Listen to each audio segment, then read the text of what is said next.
Hello, I'm Nathaniel. Welcome back to the SleepStory Collective. It's a real comfort to have you here tonight. Wherever the day has taken you, and however much of it still feels close, you have arrived here now. You have reached the part of the evening where nothing more needs to be carried with such effort. You do not have to prove anything to the night. You do not have to make yourself useful for one more moment. You do not have to gather the day up neatly before you are allowed to rest. At the SleepStory Collective, we keep things beautifully simple. We only have one mission: to help you unwind, let the day fall quiet, and ease gently into sleep. Not by asking anything difficult of you, not by making rest feel like another task, but by offering you a quiet place where the voice stays soft, the world becomes gentle, and your whole self is allowed to lower slowly. So, for now, let this be enough. Let being here be enough. Let the fact that you have made it to this quiet moment be enough. There is nowhere else you need to be tonight. There is no final task you need to push through. There is no message you need to answer before you can soften.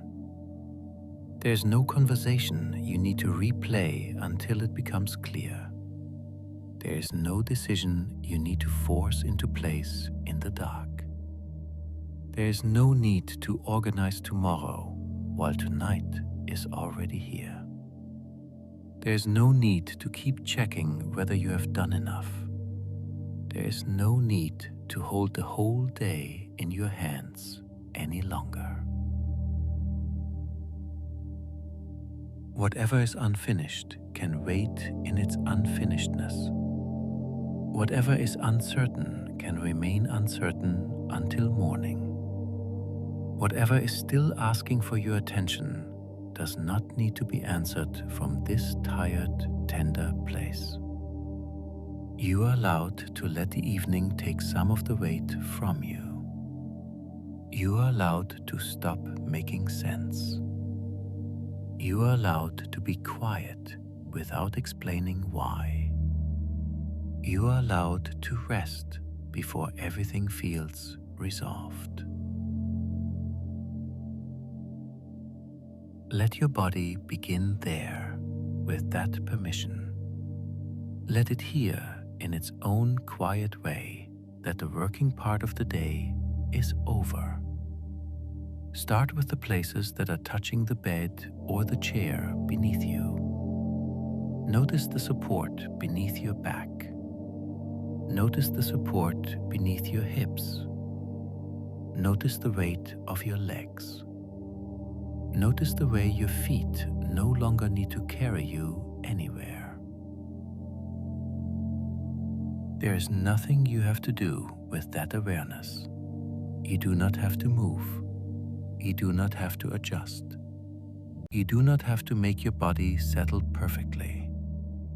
Just allow the support beneath you to do a little more of the holding. Let the surface under you be steady. Let your body be received by it.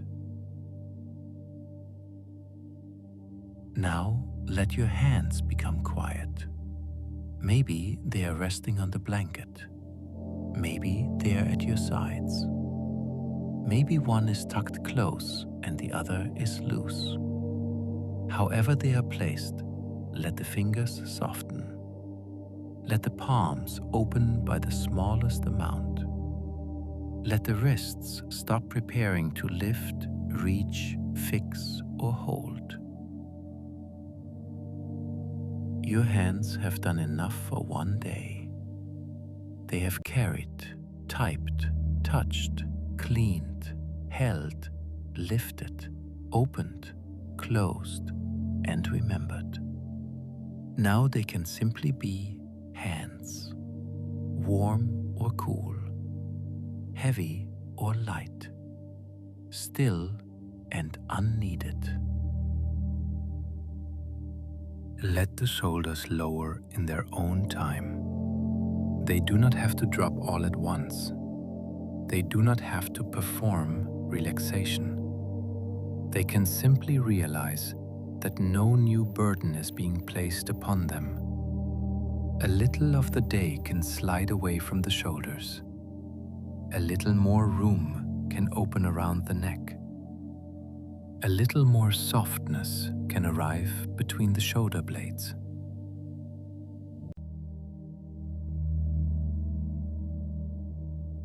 Let the jaw loosen. Let the mouth rest. Let the tongue settle. Let the face forget the expression it carried through the day. The brow can smooth. The eyes can soften. The skin around the eyes can grow heavy and kind. Even if your eyes are not closed yet, they can begin to feel less interested in the outside world.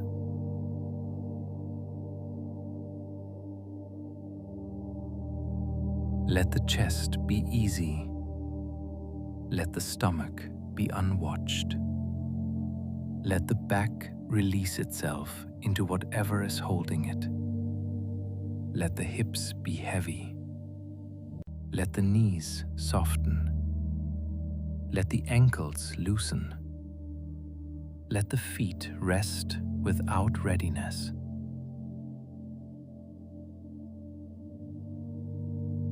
Now take one gentle breath, simply to arrive. Let it come in without effort. Let it leave without control. Take another breath, as if it is making space inside the evening. Not a forced breath, not a perfect breath, just a breath that helps the body remember that the day is no longer asking for so much. And now, let one softer breath move through you. Let it leave like a small sigh behind a closed door. Let it carry away whatever is ready to loosen. Let the breath return to its own rhythm after that. If thoughts are still moving, that is all right. Thoughts do not have to vanish before rest can begin. You do not have to empty your mind. You do not have to win some quiet battle inside yourself. You can simply let each thought step a little farther back from the center of your attention.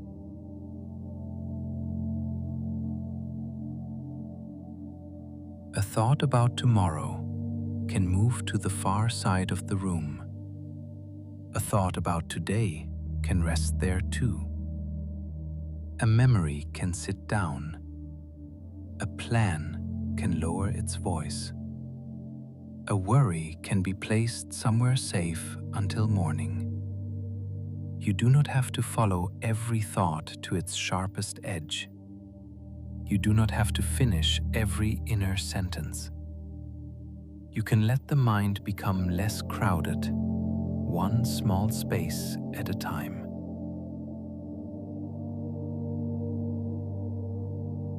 You are safe to drift here. You do not need to listen perfectly. You do not need to stay awake for every word. You do not need to follow the story in a straight line. The story will not punish you for losing your place. It will keep its shape softly around you. It will carry on gently if your attention wanders. It will still be here if you return halfway through a sentence.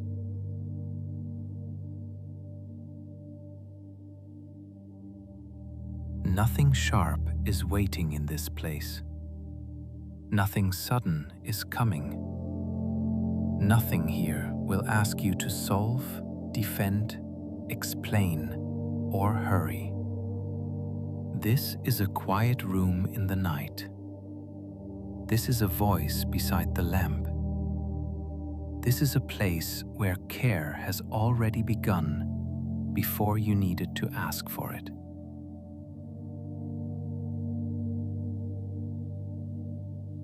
You can return here on another night. You can let this become one of the familiar places your body recognizes. You can come back when the day has been too loud. You can come back when you simply want something gentle to hold the edge of the evening. Some part of this quiet will still be waiting for you.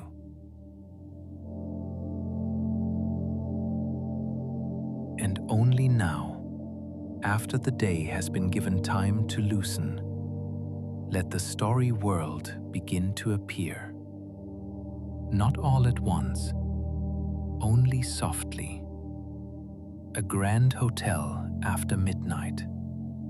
A wide lobby with polished marble floors. Low brass lamps glowing beside velvet chairs. Tall windows covered by heavy curtains. A staircase curving upward into warm shadow. Long corridors sleeping under patterned carpets. The faint scent of beeswax polish and old wood.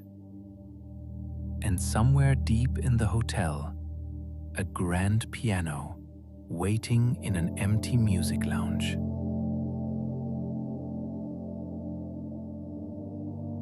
There is no audience. There is no performance. There is only the piano, the room, the hush, and one patient tuner who has come to tend the notes before morning.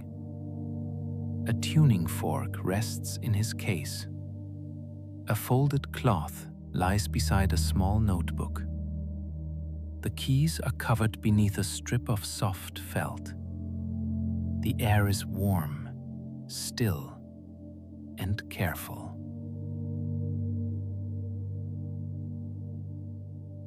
So let the night open slowly. Let the hotel receive you. Let the quiet corridors lead you inward. Let the lamps stay low. Let the polished wood hold its gentle shine. And let the soft work of tuning begin. Tonight's story is called The Piano Tuner in the Empty Grand Hotel.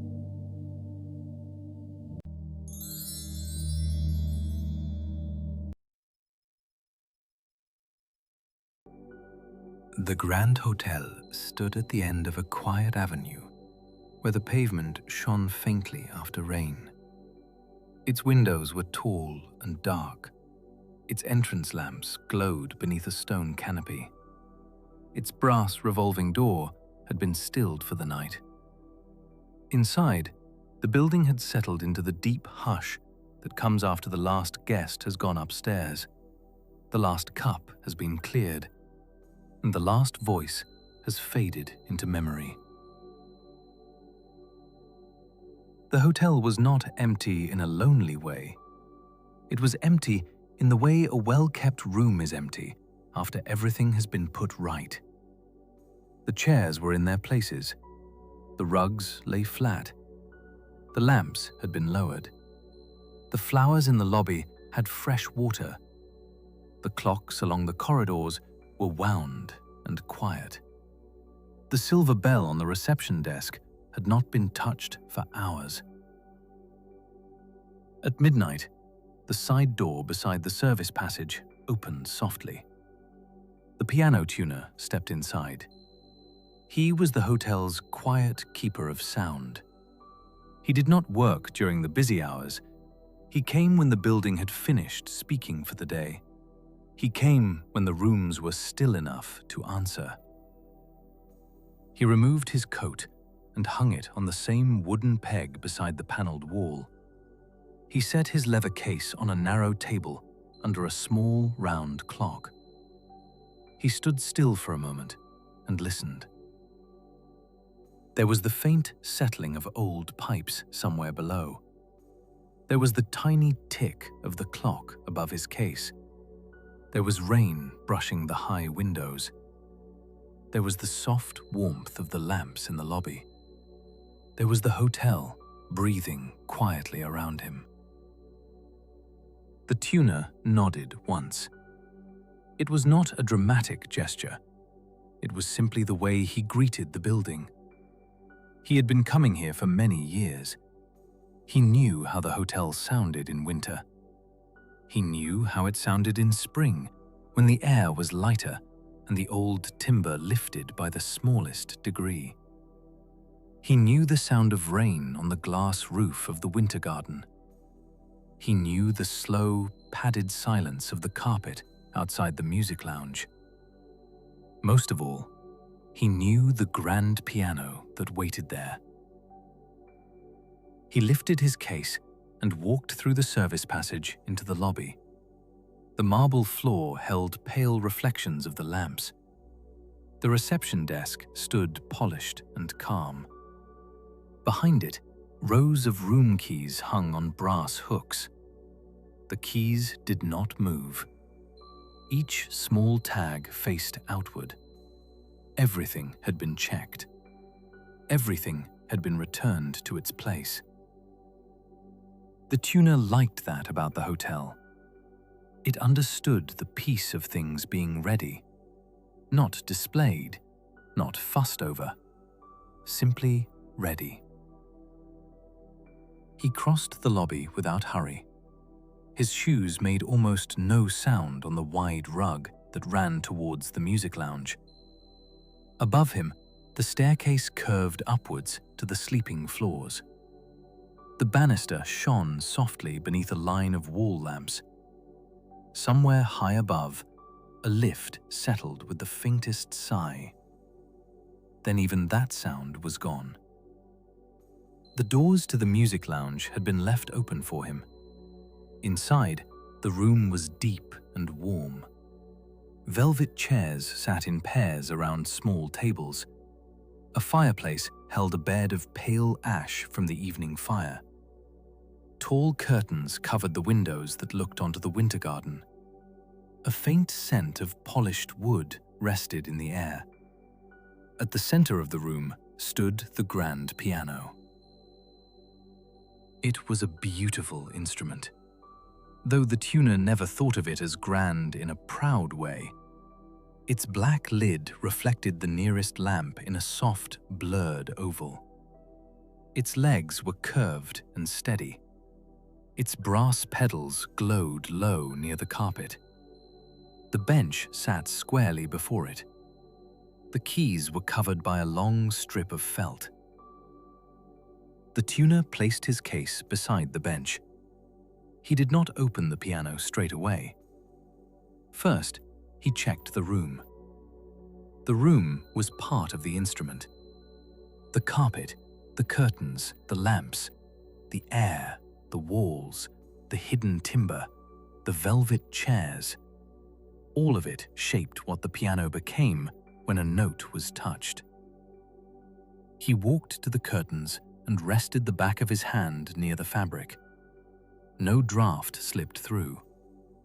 He checked the small gauge on the side table. The room was neither too dry nor too damp. He adjusted the lamp beside the piano by a fraction, lowering its light until the shine on the lid became warmer. He moved one chair back into line with its table. He straightened a coaster that had been left slightly turned. These were small acts, but the tuner trusted small acts. Small acts told a room that it had not been forgotten. Small acts made a place easier to rest inside. Small acts made the night feel looked after. He returned to the piano and laid one hand on its closed lid. The wood was cool and smooth. Let his palm rest there for a breath. He did not knock. He did not hurry. He simply greeted the instrument the way one might greet something sleeping. Then he folded back the felt from the keys. The ivory keys shone faintly. The black keys sat in quiet order. He took the soft cloth from his case and wiped the front edge of the keyboard. He wiped slowly, from the lower notes to the higher notes. The cloth made no sound. Next, he opened his notebook. Each piano in the hotel had its own page. This page was marked with the date, the weather, the room warmth, and a few small notes from the previous month. Middle register steady. Bass strings slightly full after rain. Upper treble clean. Pedal action smooth. The tuner read the lines not because he doubted his memory, but because care is often a matter of returning. Returning to what was noticed before. Returning to what was gently corrected. Returning to what must be checked again, not because anything is wrong, but because keeping is a quiet, repeated kindness. He sat on the bench. He placed both feet on the carpet. He rested his hands in his lap. For a while he did not play. The room became still around him. The hotel became still around the room. The rain on the glass softened. The lamp beside the piano hummed with almost no sound at all. At last he lifted his right hand and pressed a single key near the center of the piano. The note rose into the lounge. It was clear, gentle, and slightly unsettled. It opened in the air, touched the curtains, brushed the velvet chairs, and faded beneath the ceiling. The tuner waited until the sound had fully disappeared.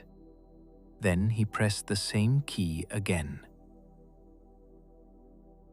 This time he heard the small movement inside it, a tiny shimmer between strings, a quiet wavering, almost too fine for anyone else to notice. The note was not wrong. It was only asking to be returned to itself. The tuner lifted the piano lid with both hands. The hinge moved smoothly. The inside of the instrument opened in warm lamplight. There were long strings, felt hammers, golden frame, neat rows of pins, and a wooden soundboard that held the memory of years. The tuner looked over it with patient affection. He placed the mute strip carefully between neighboring strings. He touched the tuning fork against his knee and lifted it near his ear. A pure tone rang softly. It was small, silver, and steady. Then he set his lever on the tuning pin and listened again. The work began with the tiniest movement. The lever turned by less than a breath. The note sounded. The shimmer softened. The two strings drew closer together. The wavering became still. The tuner listened until he was satisfied. Then he made a small mark in the notebook. The pencil moved lightly across the page. The note had been heard. The note had been returned. Nothing more was needed. He moved to the next key. Again he listened. Again he adjusted. Again he waited for the sound to settle fully before moving on. This was the rhythm of the night. A key, a tone, a pause, a small correction, a return to quiet. The Grand Hotel held the pattern gently. It did not hurry him. It did not ask for music. It did not ask for display. The hotel only gave him the kind of silence where careful work could be done. Outside, the rain continued evenly. Inside, the brass lamps glowed. The marble lobby rested beyond the open doors. The winter garden held its dark palms under glass. The staircase curved upward towards sleeping rooms. And in the music lounge, the piano became steadier, one note at a time. The tuner moved through the middle register first. These were the notes most often touched by guests. Afternoon melodies had passed through them. Children had pressed them with careful fingers. A visiting singer had used them to find her starting note. A hotel pianist had played them under soft dinner conversation. Now, after all of that, the notes rested under the tuner's patient hand. Some needed only a little listening. Some needed the mute strip. Some needed the lever turned by the smallest degree. Some were already steady and were allowed to remain just as they were. The tuner liked those notes too. He never believed everything had to be changed. Sometimes the kindest care was to hear something clearly and leave it in peace. After a while, he paused. He rested both hands on his knees. He let his ears clear. Silence was not empty to him. Silence was where the truth of sound returned. He stood and walked once around the piano. He looked at the pedals. He pressed the right pedal gently and watched the dampers lift. They moved together. He released it and watched them lower. He pressed the soft pedal and felt the action shift. He pressed the middle pedal and let it hold. Everything moved smoothly. Still, he wiped each pedal with a folded cloth. The brass was already clean, but clean things can still be tended. Ready things can still be checked. Quiet places can still be loved. He crouched and looked beneath the piano. The casters sat in their small cups. The cups rested properly on the carpet. One had turned a little since his last visit. He adjusted it carefully. The piano settled by no more than a whisper. "Good," he said softly. The word was not for praise. It was for companionship. The piano had no need to answer. The hotel had no need to answer. The room simply felt a little more complete. Before he began the lower notes, the tuner stepped into the corridor to rest his hearing. The corridor outside the music lounge was lined with framed prints and dark wooden trim. The carpet was patterned with deep red and gold. Along the wall, small lamps cast pools of honey-colored light. The air smelled faintly of polish, rain, and linen. He walked slowly towards the lobby. He did this every time. The middle notes stayed in the ear if one did not give them space. The lower notes needed a different kind of listening. They needed steadiness. They needed patience. They needed the body to slow. In the lobby, he stopped beside the reception desk. The silver bells sat untouched. The leather register lay closed. A vase of white flowers stood under a lamp. He checked the water level, though it was not his task. It was enough. He turned one fallen leaf so it rested more neatly against the side of the vase. Then he looked up at the row of room keys.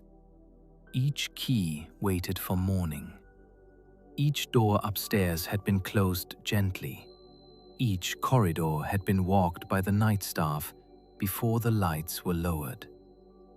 The tuner liked knowing this. He liked knowing that comfort had its own hidden order. He crossed to the central staircase and placed a hand on the banister. The wood held the warmth of the building. Above him, the stairs rose into dimness. Below him, the lobby spread wide and still. He did not climb. He only listened. The hotel was asleep in layers. The lobby, the corridors, the linen rooms, the empty dining hall, the closed kitchens, the winter garden, the music lounge, the rooms above. Layer upon layer of quiet. When his hearing felt rested, he returned to the piano. The lounge welcomed him without changing. The lamp was still low. The bench still waited. The open piano held its strings in golden stillness. The notebook lay on the small table, pencil across its page. He sat again and moved into the bass. The lower keys answered with a deeper sound. Each note seemed to travel through the floor as much as through the air. The carpet received the tones. The wood beneath the carpet received them too. The room held them longer before letting them fade. The tuner listened with his whole body now. The bass did not ask only for the ear. It asked for the chest. It asked for the hands. It asked for the quiet patience of waiting until the last warmth of sound had gone. He pressed a low note. It opened like a dark door into a gentle room. It was full, rounded, and slightly wide. He placed the mute strip. He touched the lever to the pin. He adjusted. He listened again. The note settled, not smaller, not less itself, only steadier. The tuner smiled faintly. Many things became calmer when they were not forced to become different. They only needed their tension eased by a small degree. They only needed someone to listen long enough to know where the strain had gathered. He worked slowly through the lower register. Some strings were thick and copper-wound. Some held the rain in their tone. Some sounded as though they remembered the old ballroom dances that had once traveled through the floorboards. The tuner did not follow those memories far. He only let them pass softly. This was not a night for remembering loudly. It was a night for returning. A key was pressed. A note bloomed. A shimmer was found. The lever moved. The sound steadied. The room exhaled. Again, a key was pressed. A note bloomed. A pause opened. A small correction was made. The sound returned to itself, yet hotel remained quiet. The tuner's movements were unhurried and exact. He never rushed to the next note. He never filled a silence simply because it was there. He trusted the pause between sounds as much as the sounds themselves. In the pause, the room gathered. In the pause, the ears softened.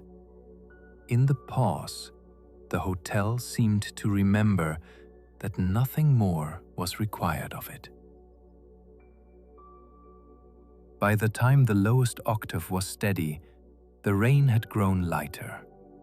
The windows no longer murmured as strongly. The fireplace ash had cooled. The lamp on the piano had deepened into an amber glow. The tuner closed his eyes for a moment and let the whole bass settle in him. Then he wrote another small note. Bass softened. No strain. Room stable. He closed the notebook for a moment and rested his pencil on top. He stood and walked towards the winter garden doors. They were made of glass and dark wood. Beyond them, the hotel's indoor garden lay under a high roof. He opened one door only a little and stepped inside. The winter garden smelled of damp leaves, stone pots, and rainwater on glass. Palms stood still in large ceramic tubs. A row of ferns rested beneath the windows. A narrow path curved around a dry fountain. No water ran there at night. Only the rain above made a faint, delicate tapping. The tuner came here between registers. It was not part of the official work, but it helped him listen. The garden took the edge from the ear. Green leaves softened the mind. The glass roof held the rain like a lullaby, too gentle to become music. He walked to the dry fountain and stood beside it. A single fallen leaf lay on the stone rim. He picked it up and placed it in the soil of the nearest pot. Then he looked back through the glass doors towards the music lounge.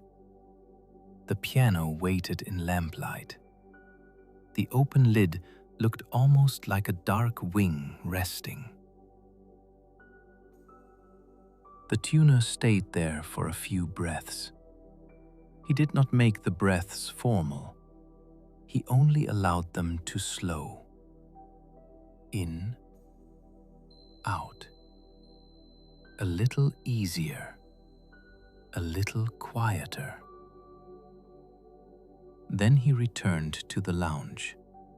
He closed the garden door gently behind him. The room was waiting. The piano was waiting. The upper notes were waiting. He sat again. The treble always required a lighter touch. High notes could become too bright if one chased them. They needed clarity, but not sharpness. They needed air, but not glitter. They needed to ring without piercing the hush. The tuner placed the mute strip with extra care. He touched a key in the upper register. The sound was thin, sweet, and a little restless. It seemed to move higher than the room. It disappeared quickly. He listened again. The note was nearly right. Nearly, but not restful. He made a minute adjustment. He sounded the key once more. This time the note rang clear and then faded without leaving a tremble behind. "That is better," he whispered. "Not brighter, better." He worked across the treble notes slowly. The lamp reflected on the tuning pins. The pencil waited. The cloth lay folded. The rain on the roof of the winter garden grew softer and softer. Outside the main windows, the avenue was quiet. Inside the hotel, the rooms above slept on. Each high note was a small light. The tuner did not want them blazing. He wanted them placed carefully, like lamps along a corridor. Enough to guide, not enough to wake. One note had sharpened in the dry heat of the previous week. Another had flattened slightly after the evening rain. A third needed almost nothing. The tuner heard them all with the same patience. He did not scold the sharp one. He did not favor the steady one. Every note was simply part of the instrument's weather. He adjusted. He listened. He waited. He adjusted less. He listened again. He wrote one small mark. Then he moved on. The hours inside the hotel did not feel like ordinary hours. They widened. They softened. They lost their corners. The lobby clock continued to turn, but it did so quietly, as if time itself had lowered its voice. The tuner reached the highest notes. They were delicate and brief. Some were more felt than heard. He leaned close, not straining, only attending. The smallest sounds deserve not to be overlooked. The quietest things still belong to the whole. When the last treble note had been settled, he removed the mute strip and placed it on the cloth. He set the lever down. He flexed his fingers slowly. Then he began to test the piano as a whole.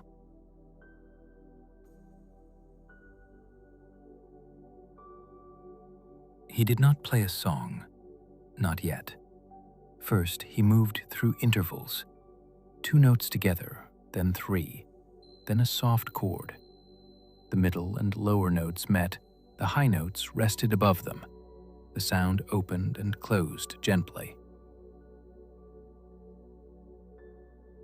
He listened for strain. He listened for unevenness. He listened for any part of the piano that seemed to be standing apart from the others. But the notes were beginning to belong to one another again. The piano was becoming a single, quiet body. He played another chord. It was warm. He let it fade. He played another. It was softer. He let that fade too. The sound traveled into the corners of the lounge. It reached the fireplace. It rested against the curtains. It slipped through the open doors into the corridor and faded before the lobby. Nothing was disturbed. Nothing woke. The hotel simply received the sound and let it pass. The tuner wrote in his notebook, "Treble clear, whole instrument calm, pedals good, room kind." He almost smiled at the last line, room kind. It was not a technical term. It would mean little to anyone else, but to him, it mattered. A piano could be perfect in an unkind room and still never feel at ease. This room was kind. This hotel, after midnight, was kind. He closed the piano lid halfway and let it rest on the support. Then he stood and went to the small sideboard near the lounge doors. There, as always, a tray had been left for him, a pot of warm water, a cup, a folded napkin, a small dish with 2 plain biscuits. No note, no fuss, only the hotel's quiet way of saying that care went both ways. He poured the water into the cup and held it between his hands. The warmth moved into his fingers. He sat in one of the velvet chairs facing the piano. He did not drink straight away. He watched the instrument rest in the lamplight. The piano looked different after tuning, not in any way someone could point to. The wood was the same, the keys were the same, the room was the same. But something about its stillness had changed. It was no longer holding a slight inward tension. It was ready. The tuner took a small sip. The warm water had almost no flavor. That was why he liked it at this hour. It asked nothing of him. It simply warmed the hands, the throat, the quiet places between tasks. He ate one biscuit slowly. He left the second untouched for later, as he always did. Then he set the cup back on the tray and returned to the bench. Now he played the test piece. It was not a performance. It was not written down. It was a small sequence of gentle phrases he had used for years. Low notes first, then middle notes, then a few higher notes like light appearing at the top of a staircase, then a soft return to the center. The music moved through the lounge like something careful carrying a candle. It did not rise too high. It did not become grand. It did not try to impress the empty chairs. It simply checked the spaces between the notes. It checked the way the room held the piano. It checked the way the piano answered itself. The tuner played it once. Then he let the final sound fade completely. He played it again, a little softer. The second time, the notes seemed to know one another better. They settled together. They rose and fell with no strain. They left the room quieter than before. That was always the sign. Good sound did not leave the room restless. Good sound made the silence after it deeper. The tuner closed the notebook fully. He placed the pencil inside it. He wiped the keys once more with the cloth. He folded the felt cover back over them. He lowered the piano lid with both hands until it closed without a sound. Then he stood very still. The piano was tuned. The music lounge was settled. But the work of the night was not finished. There were other pianos in the hotel, not grand ones, not famous ones, small instruments in smaller rooms. Each one needed its own kind of listening. The tuner lifted his case and walked into the corridor. He left the music lounge doors open behind him for a few moments, allowing the room to breathe after the work. Then he turned and closed them gently, not sealed, not shut away, only resting.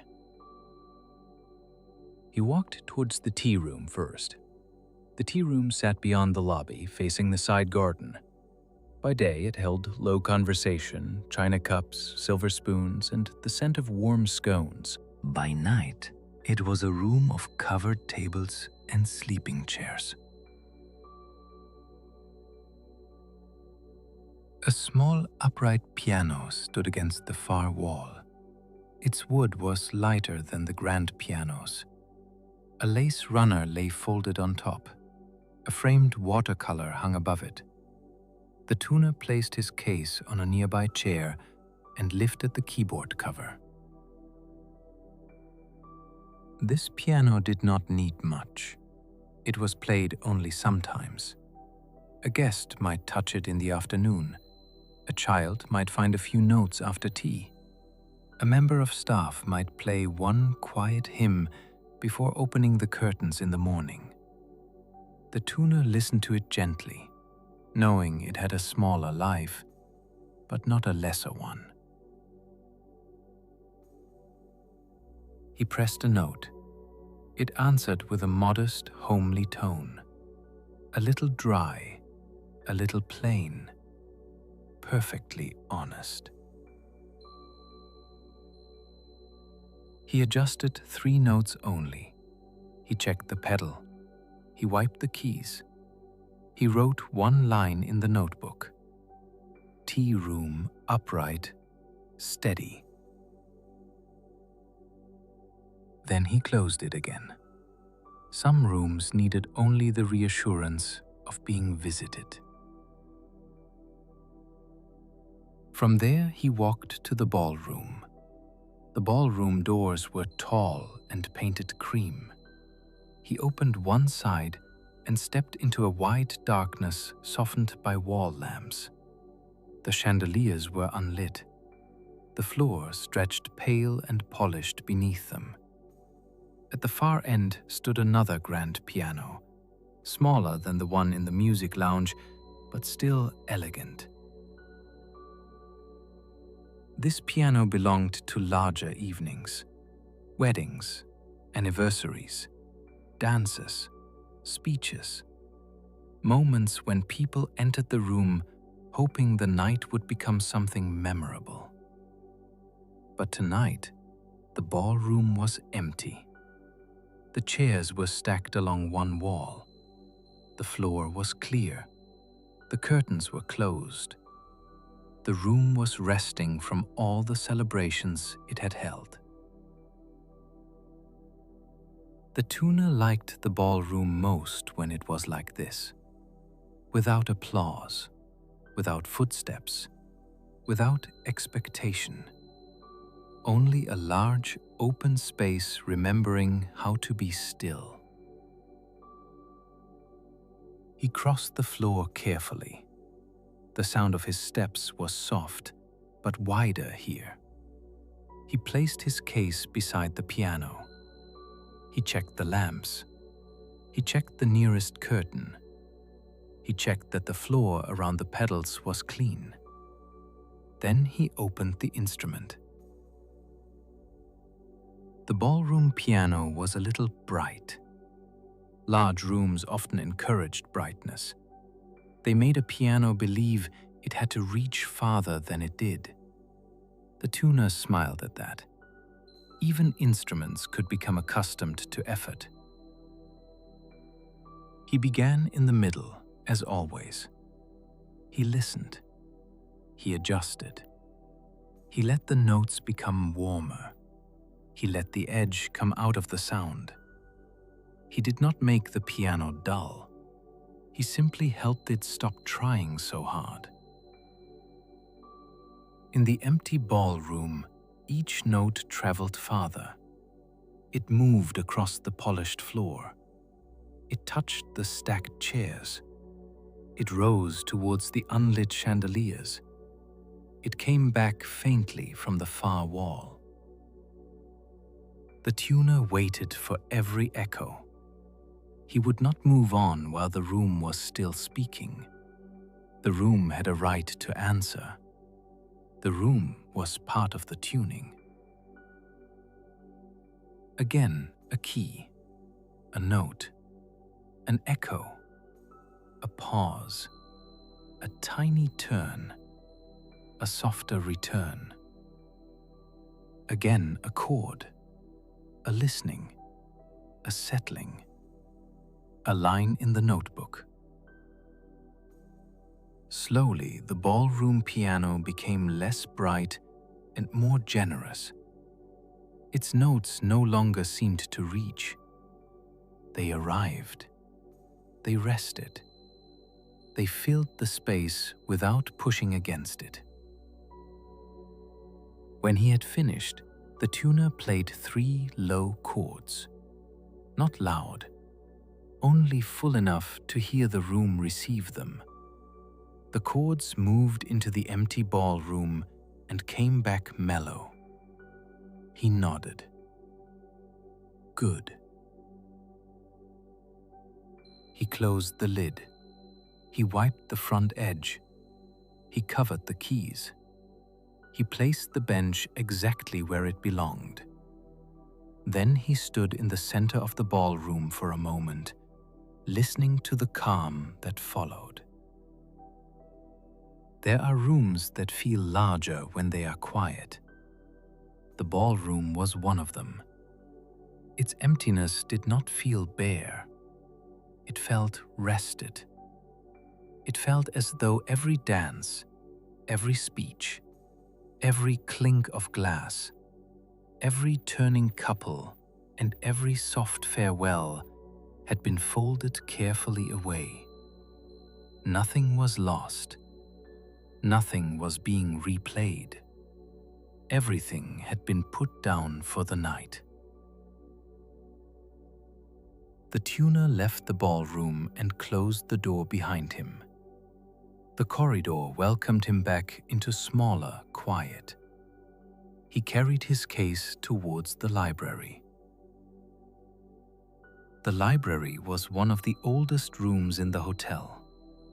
Its walls were lined with books behind glass-fronted cases.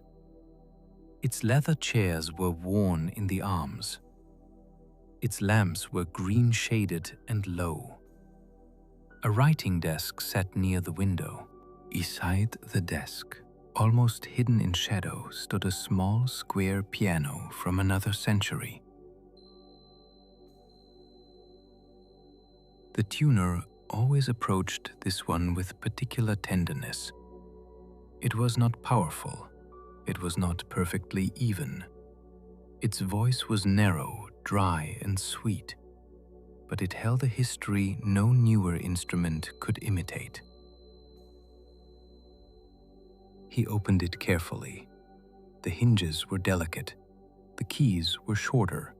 The action was older. He did not ask modern smoothness from it. He only asked whether it was comfortable inside its own age. The first notes sounded like paper, candlelight, and old rain. The tuner listened without trying to make them young. That would have been unkind. Some things are not meant to be restored into something they never were. Some things are meant to be kept gently as themselves. He made very small adjustments, less than he would have made on another instrument. He eased one note, he steadied another. He checked that nothing pulled. He checked that nothing stuck. He wiped the keys with the lightest hand. Then he played a few simple notes. They sounded like a memory that had already forgiven the years. The library held them softly. The books did not stir. The desk remained quiet. The window reflected only the low lamp and the tuner's still shape. He wrote in the notebook, "Library, square piano, gentle, leave character." He liked that line, leave character. It was important. Not every unevenness was a flaw. Not every old sound needed smoothing away. He closed the square piano and rested his hand on it for a moment. Then he walked back into the corridor. By now, the hotel was even quieter. The rain had stopped. The air outside had cooled. The lobby clock moved towards the small hours. Somewhere far above, a floorboard gave one soft creak and then settled again. The tuner returned to the lobby, not because the work required it, but because the lobby was the heart of the hotel. He checked the flowers again. He checked the lamps. He checked the silver bell without touching it. He stood beside the central rug and listened down each corridor in turn. The dining room was still. The ballroom was still. The library was still. The music lounge was still. The tea room was still. The winter garden was still. Each place had been visited. Each place had been heard. Each place had been left a little more ready than before. There was one final instrument, not a piano exactly. An old celeste stood in a small alcove near the upper landing. It was rarely used. Its sound was too delicate for the lobby and too strange for the dining room. But at Christmas, or sometimes during a winter wedding, it was played for a few moments, and the hotel seemed to fill with tiny silver bells.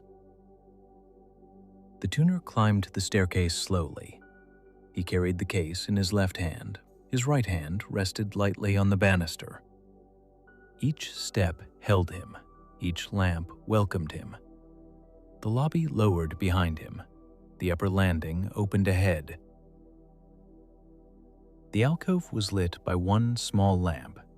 The Celeste stood under a dust cover of dark blue cloth. The tuner removed the cover and folded it carefully. The instrument beneath was small, polished, and patient. He opened it and pressed one key. The sound was not like a piano. It was a soft chime, a little moonlit, but still grounded in the wood and felt of the old hotel. It rang once and faded quickly. He checked the action. He checked the little hammers. He checked that the keys returned properly. He did not need to tune much. The Celeste was holding itself well. He adjusted one note, only one. Then he played a small, rising line. The sound lifted into the alcove and vanished before it reached the stairs. That was enough. The Celeste did not need to be asked for more. Some instruments were made for a few careful moments. Some voices were best left brief. He covered it again. He smoothed the cloth. He checked that the lamp beside it was low. Then he stood at the top of the staircase and looked down into the lobby. The Grand Hotel lay below him in layers of gold and shadow. The marble floor, the reception desk, the quiet bell, the curved rug, the dark doors of the music lounge, the flowers under the lamp. Everything rested. The tuner felt the hour changing. It was still night, morning was not yet near, but the deep center of the night had passed. The building had been checked from sound to sound. It could sleep more deeply. He descended the stairs, one step, then another. The banister warm beneath his hand, the case steady at his side, the lamps low around him. Back in the lobby, he walked once more to the music lounge. He opened the doors. The grand piano waited beneath its lamp. The felt lay over the keys. The lid was closed. The bench was straight. The room felt fully lowered. He entered and set his case down. He did not intend to tune anything more. He only wanted to listen one final time. He sat in the velvet chair facing the piano. The second biscuit still rested on the tray. The cup was almost empty. The fireplace ash had cooled completely. The curtains were still. The winter garden beyond the glass doors was dark and calm. He ate the second biscuit slowly. He drank the last of the warm water. Then he sat with his hands resting on his knees and let the silence gather. This was his favorite part of the work. Not the correction, not the precision, not even the moment when a note became true. His favorite part was afterwards, when the instrument was ready but silent, when the room no longer needed anything, when the hotel seemed to know that all its hidden music had been cared for. He thought of the guests upstairs, though he did not know them. Someone sleeping under a white duvet with one hand outside the blanket. Someone who had arrived tired from a train. Someone who had spoken too much at dinner and was glad now to be quiet. Someone who would wake early and leave before breakfast. Someone who would sit in the tea room tomorrow and perhaps touch the small upright piano without knowing it had been tended in the night. The tuner did not need them to know. Care did not always need to be seen. Some of the best care happened quietly before it was needed. A lamp trimmed, a chair straightened, a note steadied, a room warmed, a key covered, a door closed gently. He stood and returned the tray to the sideboard. He wiped the place where the cup had rested. He folded the napkin. He placed the notebook in his case. He placed the lever beside it. He coiled the mute strip. He wrapped the tuning fork in its cloth. Each tool had its place. Each place had its reason. Then he walked to the piano one last time. He rested his fingertips on the felt-covered keys, not pressing, only touching. The instrument was quiet beneath his hand, ready but not asking to be played. "Rest now," he whispered. The words seemed to belong not only to the piano, they belonged to the lounge, they belonged to the hotel, they belonged to the rain-washed avenue outside, they belonged to every sleeping room above, they belonged somehow to anyone who would come to the night carrying too much. Rest now. He lowered the lamp beside the piano another small degree. He turned towards the doors. He paused to look back. The music lounge was exactly as it should be. The velvet chairs waited. The fireplace rested. The curtains held the dark windows. The piano stood calm and ready. Nothing was unfinished. He closed the lounge doors. The latch met softly. In the lobby, he made his final round. He checked the flowers, he checked the register, he checked the lamp near the staircase, he checked the side table beneath the clock, he checked the rug for the smallest turned edge. There was none. He walked to the service passage and put on his coat. The fabric settled over his shoulders. He lifted his case. Before opening the side door, he listened once more. The hotel was quiet, not empty, quiet, not abandoned, resting. The tuner stepped out into the early morning dark. The rain had left the stones shining. The lamps by the entrance glowed softly behind him. He closed the side door with care. The hotel held its tuned silence.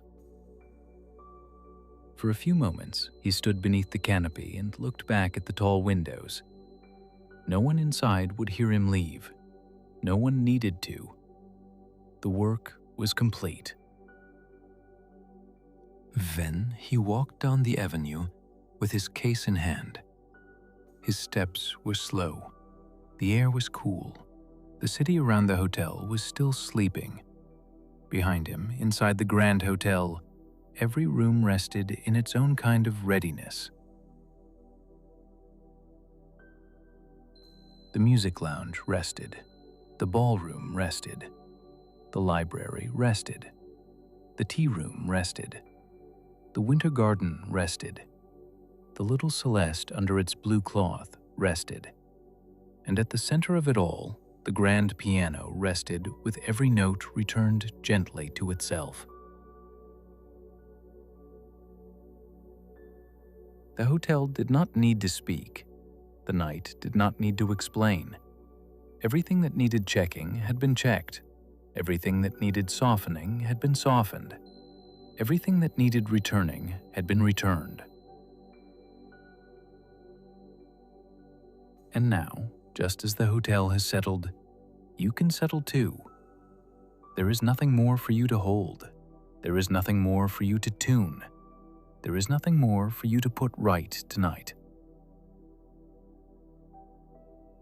Let the lobby lamps grow dimmer in your mind. Let the velvet chairs become still. Let the polished wood lose its shine into darkness. Let the keys rest beneath their soft felt cover. Let the brass petals glow once, then fade. The grand piano has been tended. The room has been checked. The doors have been closed gently. The corridors are quiet. The staircase is empty. The flowers have water. The lamps are low. The night is holding everything.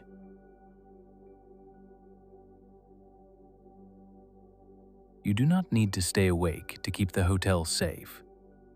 The hotel knows how to rest. The rooms know how to rest. The piano knows how to rest. And somewhere in you, something may remember how to rest too. Let every thought become a little quieter. Let every unfinished thing wait outside the door until morning. Let the shelf hold what you placed there. Let tomorrow remain tomorrow. Let tonight be only tonight. If you are still listening, there is no need to do anything with these words. They can pass by like footsteps on a carpeted corridor. They can come close and drift away. They can soften at the edges. They can become part of the room.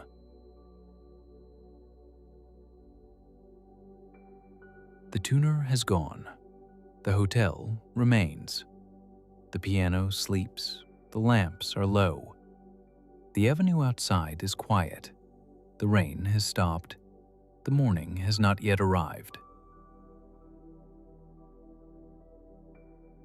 Everything is held. Everything is softened. Everything is done enough for tonight.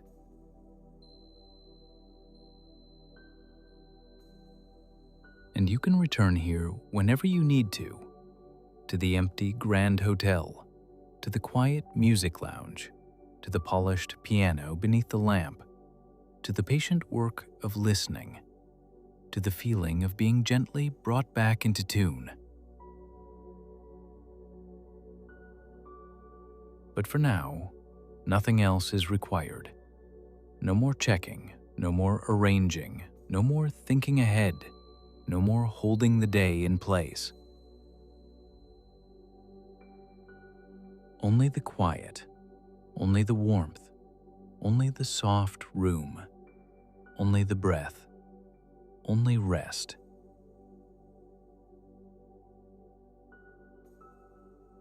Good night.